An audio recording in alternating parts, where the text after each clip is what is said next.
Halo guys, kembali di channel Yenda. Di video kali ini, admin akan mendongeng sebuah film survival berjudul Tidus yang dirilis pada tahun 2021. Film ini mengisahkan seorang astronot yang kembali ke bumi setelah bumi mengalami kehancuran akibat perang. Gimana kisah selanjutnya? Mari kita simak alur ceritanya.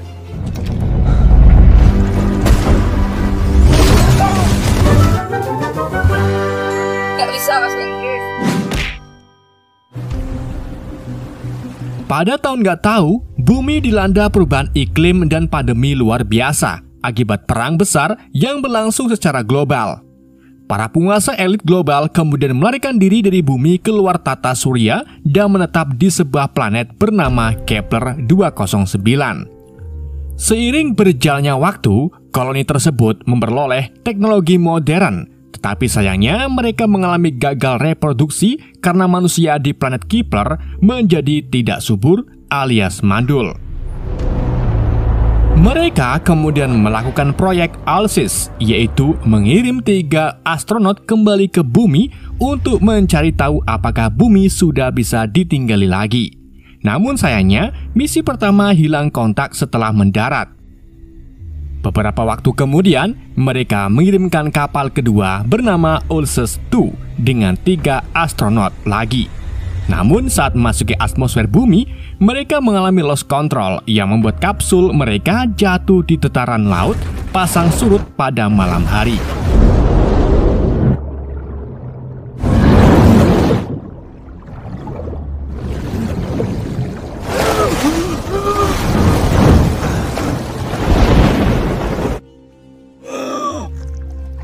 Di pagi harinya, salah satu astronot bernama Louis Black tersadar di tepi pantai. Ia menemukan satu rekannya telah tewas, tapi untungnya salah satu rekan Louis yang bernama Tracker masih hidup dalam keadaan loyo di dalam kapsul. Radiation. Crossed over. Karena Tracker mengalami cedera kaki, Louis pun mulai menjelajah daratan seorang diri. Ia memulai dengan menguji air dengan biometer dan menemukan beberapa tanda kehidupan termasuk cere laut. Kosorada. 563 days. Run the biometer. Louis kemudian menemukan hewan mirip ubur-ubur. Saat Louis hendak mengambil sampel untuk diuji, tiba-tiba ubur-ubur itu menyengat pergelangan tangan Louis. Untungnya, Louis memiliki peralatan medis dan segera menyemprotkan semprotan ajaib pada bekas sengatan ubur-ubur tersebut. Run the biometer. 563 days. Tracker lalu memberitahu Louis bahwa badai akan segera datang, dan di saat itulah kabut tebal mulai menyelimuti dataran tersebut. Karena Louis tak bisa melihat kapsul, Tracker pun sengaja menembakkan suar ke arah langit. Ketika Louis mulai berjalan ke arah suar, tiba-tiba Tracker mendengar suara krusak-krusuk di luar kapsul. Suara itu ternyata berasal dari seorang pria misterius yang mencoba menangkap Tracker, yang dengan sigap menembakkan suar ke arah wajah si pria. Louis yang baru sampai di lokasi dibuat terkejut karena kapsulnya telah hilang seperti ada yang menyeretnya. Tanpa pikir panjang, Louis pun segera mengikuti jejak kapsul tersebut. Louis lalu semendehan di atas pasir dan mulai menggunakan teropong senjatanya untuk memantau keadaan. Dan disinilah Louis dibuat tercengang saat melihat sekelompok orang sedang menyeret pesawatnya. Ketika Louis hendak mengambil tindakan, tiba-tiba ia ditengkel oleh sekelompok orang yang membuatnya langsung pingsan.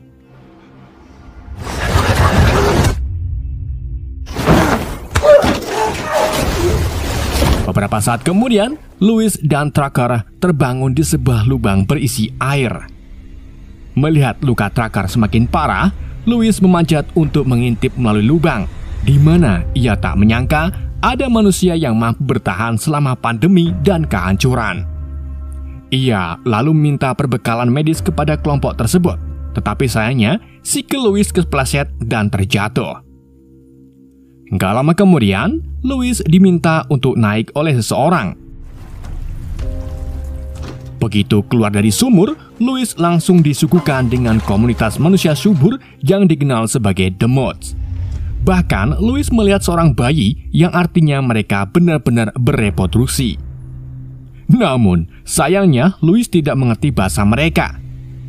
Louis kemudian diminta untuk mengobati pria yang wajahnya terluka akibat suar tracker.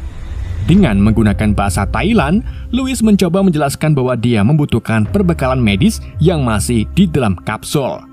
Tentu saja, mereka tak paham.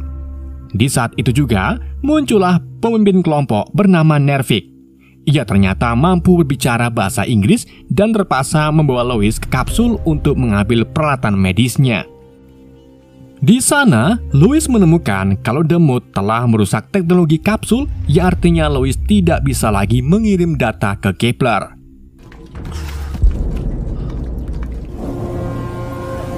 Louis kemudian menyembuhkan pria yang terluka itu dengan semprotan ajaib.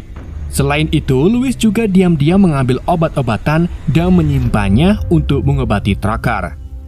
Setelah menyembuhkan si pria, Louis dikirim kembali ke dalam sumur, di mana Louis menyampaikan kepada Trokar bahwa manusia di bumi sudah bisa memiliki keturunan dan semuanya aman untuk ditinggali. Namun untuk mengirimkan sinyal bantuan ke Kepler, mereka harus membutuhkan biometer yang kini berada di tangan The Mods. Meskipun sudah menemukan prospek yang menjanjikan, Tracker malah mengungkapkan kalau ia sudah tidak bisa lagi mendampingi Louis. Hal itu disebabkan karena Tracker mengalami pendarahan berat di bagian kakinya. Tracker lalu mengambil pil bunuh diri di kalung tak miliknya dan menalanya.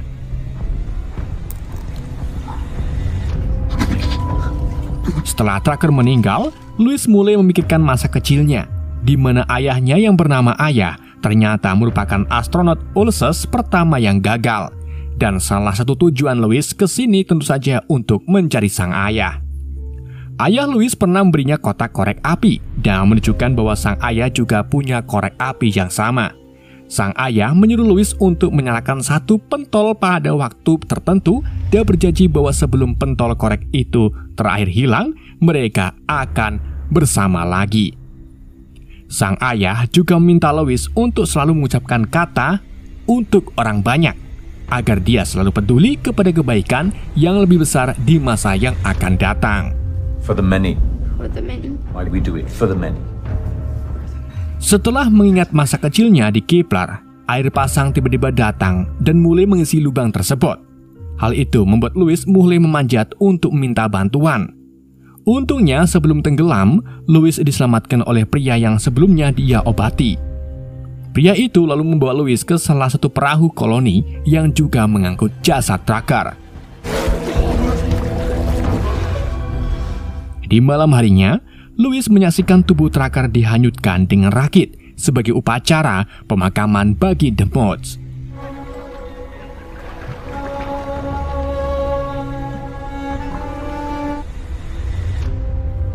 Louis kemudian lagi-lagi teringat tentang masa kecilnya bersama sang ayah, tepatnya saat sang ayah hendak berangkat ke bumi. Di situ sang ayah Louis memberitahunya bahwa orang-orang telah menjarah sumber daya bumi dan menunjukkan bibit pohon yang tidak akan tumbuh di planet Clipper. Namun, sang ayah mengatakan kalau ia akan membawa bibit pohon ini ke bumi sebagai penelitian apakah pohon itu bisa tumbuh di bumi. You promise? Di keesokan paginya, air laut mulai surut dan Louis dibuang kembali ke dalam sumur. Gak lama kemudian, Louis dikunjungi oleh seorang gadis bernama Mayla yang memberikan semprotan medis kepada Louis.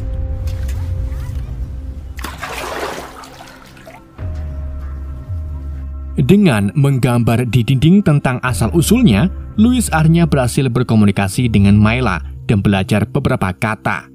Dia lalu meminta Mayla untuk membantunya mengambil biometer yang berada di dalam kotak merah.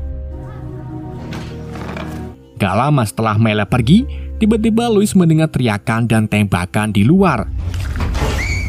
Beberapa gadis kecil dan bayi lalu dimasukkan ke dalam lubang bersama Louis.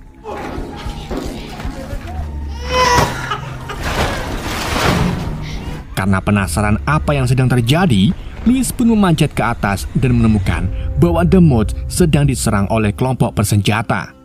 Beberapa orang dibunuh dan sebagiannya lagi diculik, termasuk Mela yang telah mendapatkan kotak merah.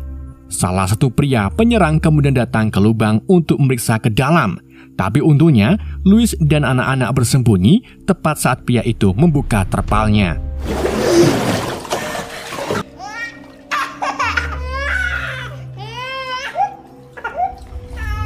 Setelah kelompok bersenjata pergi, Nervik muncul untuk membantu Louis mengeluarkan anak-anak.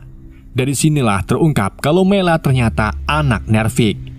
Nervik lalu mengambil boneka Mela dan pistol suar Tracker dan mulai pergi untuk menyelamatkan putrinya. Menyadari kelompok yang Nervik hadapi sangat berbahaya, Louis pun segera mengikutinya. Keduanya berhenti di bangkai kapal turbin untuk beristirahat sambil memakan kijing laut. Di saat itu juga, mereka mendengar suara teriakan Mela dari kejauhan. Tak berpikir panjang, mereka pun pergi ke sumber suara tersebut dan menemukan kalau Mela serta yang lain akan dibawa pergi menggunakan kapal. Louis menyuruh Nervik untuk menembakkan pistol suar ke langit sebagai pengalihan. Namun Nervik menolak dan malah ingin menembakkan suar itu ke arah kelompok tersebut.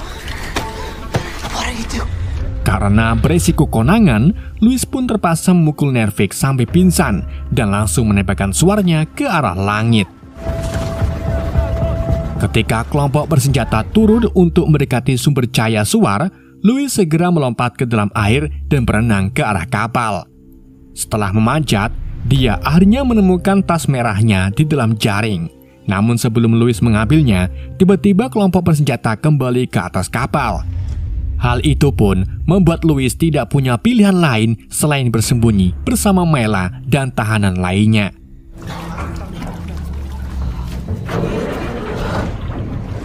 Kapal tersebut kemudian mulai berjalan melintasi laut.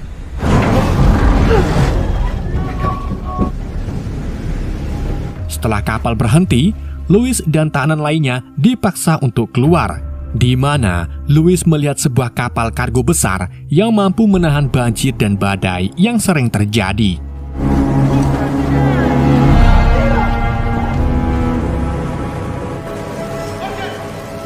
Para tahanan dibawa ke ketua penjaga bernama Pelling yang memutuskan untuk mengirim anak laki-laki untuk bekerja membangun dinding raksasa, sementara Mela dan anak perempuan lainnya dibawa pergi ke dalam kabin.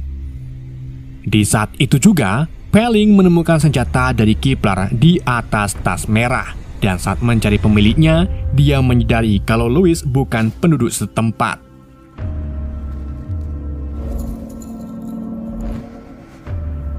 Pelling lalu membawa Louis melewati koridor dan menyuruhnya untuk masuk ke dalam ruangan masinis.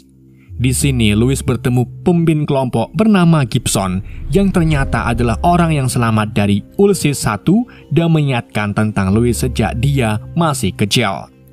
Louis memberitahu kalau kapsulnya dihancurkan oleh The Mod dan biometer yang menjadi satu-satunya harapan ada di dalam tas merah. It specialized in fertility. My father? Louise. Gibson kemudian memberitahu tentang pertemuan pertama kelompoknya dengan The Mods, di mana pada saat mereka tiba di bumi, ayah Louis sangat baik kepada penduduk setempat. Akan tetapi, suatu hari mereka tiba-tiba memberontak dan menghancurkan kapsul Ulysses 1 beserta peralatan komunikasinya. Mereka juga membunuh ayah Louis dan satu rekannya. Gibson lalu mengungkapkan kalau dirinya sedang membangun sebuah bendungan raksasa dari bangkai kapal dan menciptakan sumber listrik dari turbin kapal yang akan berfungsi jika air laut naik. Gibson sengaja membangun semua ini agar bisa ditinggali koloni Kepler jika suatu saat nanti mereka datang ke bumi. Percakapan mereka kemudian disela oleh putra angkat Gibson bernama Nell yang memberi Louis sebuah pesawat ulak-alik origami. How do we handle Kepler's arrival? We make complex. Setelah mengajak Louis berkeliling, Gibson membawa Louis ke kabin tempat yang akan menjadi tempat tidur Louis. Di keesokan paginya setelah mandi, Louis menemukan darah menetes di antara dua kakinya. Louis pun menyadari bahwa dia sedang mens, yang artinya ia sudah bisa memiliki anak. Louis kemudian dibawa ke kelas yang penuh dengan gadis-gadis kecil yang sebelumnya diculik dari The Moods, termasuk Mela. Gibson mendidik mereka dan setelah mereka berbagi lagu, dia memberi mereka kesempatan untuk menanyakan segala macam pertanyaan kepada Louis tentang koloni luar angkasa. Do you like it here? Yes, I like it here. Setelah kelas selesai, Louis berjalan-jalan dan menemukan Nell yang sedang les privat. Setelah Louis membantunya mengerjakan PR matematika, dia menunjukkan rahasia yang terus bersembunyi di balik tirai. Rahasia itu ternyata bibit pohon kecil yang tumbuh di dalam toples. Louis pun bertanya bagaimana dia belajar menanam pohon. Nell menjawab bahwa dirinya belajar dari seorang pria aneh yang tinggal di kabin sebelah ruang mesin. Louis ingin Nell membawanya ke sana, tapi Nell tak mau karena ia akan dimarahi habis-habisan oleh Pak Gibson. Setelah mengambil peta kapal dari pintu, Louis dengan cepat menuju ke kabin pria yang dimaksud oleh Nell, di mana pria itu ternyata adalah ayah Louis yang telah dikurung selama ini. Di saat itu juga, Gibson muncul dan mulai membenarkan kebohongannya dengan menjelaskan bahwa ayah Louis sebenarnya memimpin pemberontak karena dia memihak kaum Moods setelah jatuh cinta dengan seorang wanita. Kemudian, Louis akhirnya diizinkan untuk masuk dan bertemu kembali dengan ayahnya setelah 15 tahun tak bertemu.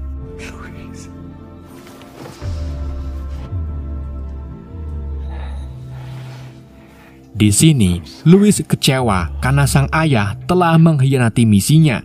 Namun sang ayah menjelaskan bahwa penduduk Kepler tidak boleh kembali ke bumi dengan mengatakan bahwa dia harus menghentikan sebuah kesalahan. Mendengar perkataan sang ayah, Louis pun sakit hati dan pergi meninggalkan sang ayah.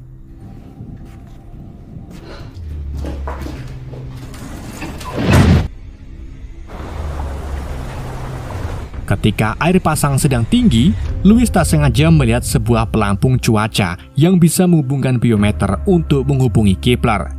Dia memutuskan untuk memberitahu Gibson bahwa dirinya sedang subur atau siap dibumbui, sehingga ia bisa menjadi bukti kalau orang-orang Kepler bisa bereproduksi di bumi. Mendengar hal itu, Gibson pun berjanji untuk menemukan biometer yang kini ada di tangan anak buahnya. We'll find the biometer.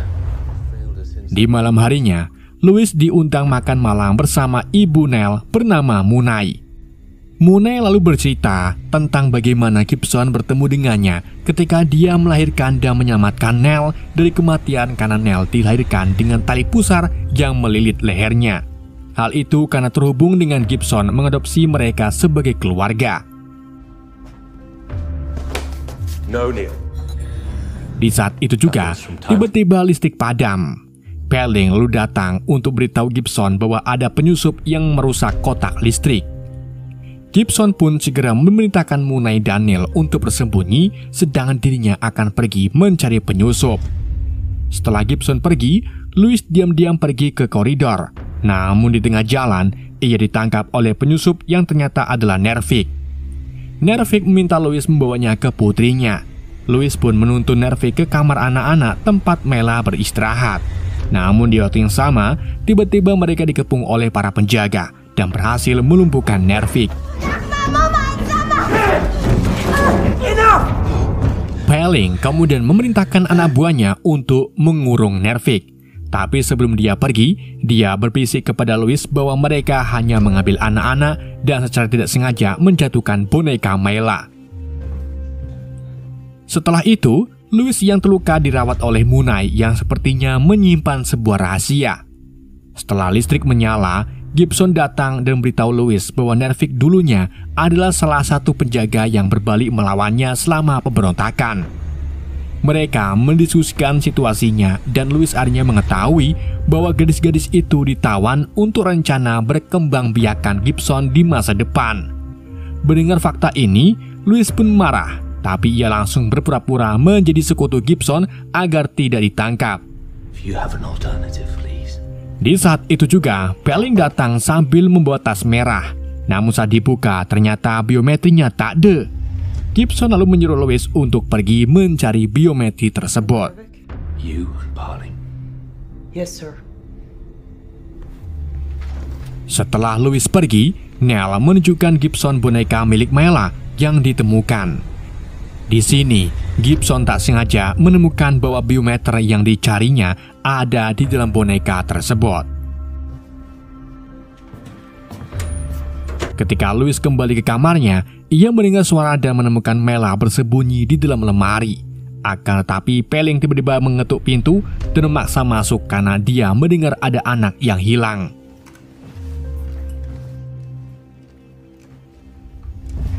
Pelling kemudian mulai melihat sekeliling kamar untuk mencari anak tersebut. Setelah dinyatakan tak ada, Pelling entah mengapa tidak pergi dan malah ingin memerkosanya. Iya benar. Hal ini membuat Mela shock dan tak sengaja mengeluarkan suara. Pelling ia mendengar suara itu langsung pergi ke arah lemari. Namun belum sempat membuka lemari, Pelling diemah oleh Louis. Akan tetapi tiba-tiba Pelling mulai gemetar dan meninggal.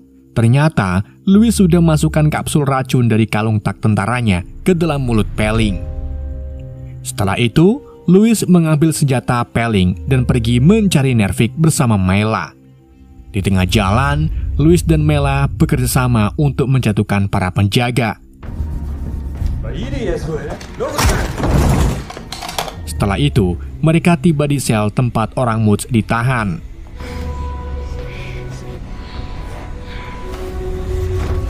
Louis lalu mengeluarkan mereka semua dan memberi Nervik senjata untuk berjaga-jaga. Selagi para demut menyelamatkan gadis-gadis Mut, Louis pergi menjemput ayahnya yang menunjukkan sesuatu di luar jendela, di mana Gibson pergi ke stasiun pelampung cuaca bersama Nell dan Munai. Hal ini membuat sang ayah merasa aneh karena Gibson tidak pernah meninggalkan kapal. Di saat itu juga, Louis tak sengaja menemukan boneka Mela yang diberikan Nell kepada sang ayah melalui lubang udara. Dari sinilah Louis sadar kalau Gibson telah memiliki biometrinya. Namun, Louis tidak mengerti bukti apa yang akan dikirimkan oleh Gibson ke planet Keeper, mengingat kalau hanya dirinya lah satu-satunya wanita Keeper yang masih subur. The biometer. Sang ayah lalu mengungkapkan bahwa Nell bukanlah seorang demut, melainkan anaknya atau adik Louis hasil berhubungan dengan Munai. Louis dan ayahnya kemudian keluar dari kamar untuk membantu demut kabur dari kapal.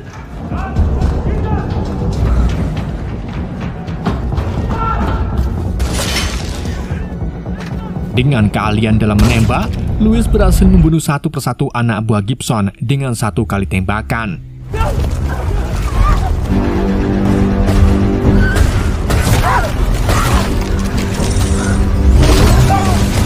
Louis lalu membantu kelompok The Mutz naik ke atas kapal. Setelah itu, ia berenang ke arah pelampung cuaca untuk menghentikan Gibson.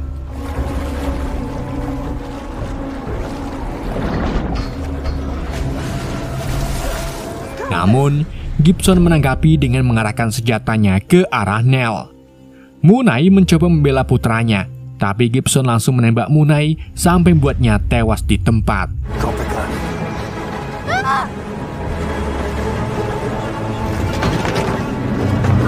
Gibson kemudian segera mengirimkan data Nell ke Keeper menggunakan biometer. Begitu data terkirim, Louis langsung mendorong Gibson ke dalam air dan mencekiknya sampai membuatnya meninggal.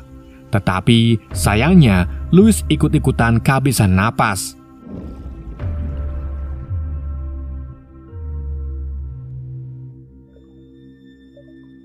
Untungnya, sebelum Louis tenggelam lebih dalam, ia diselamatkan oleh Nervik. Setelah sadar dari kematian, Louis bergabung kembali dengan ayahnya. Ketika mereka melakukan perjalanan pulang ke Camp The Mutz, Louis menghampiri Nell yang berduka atas kematian ibunya.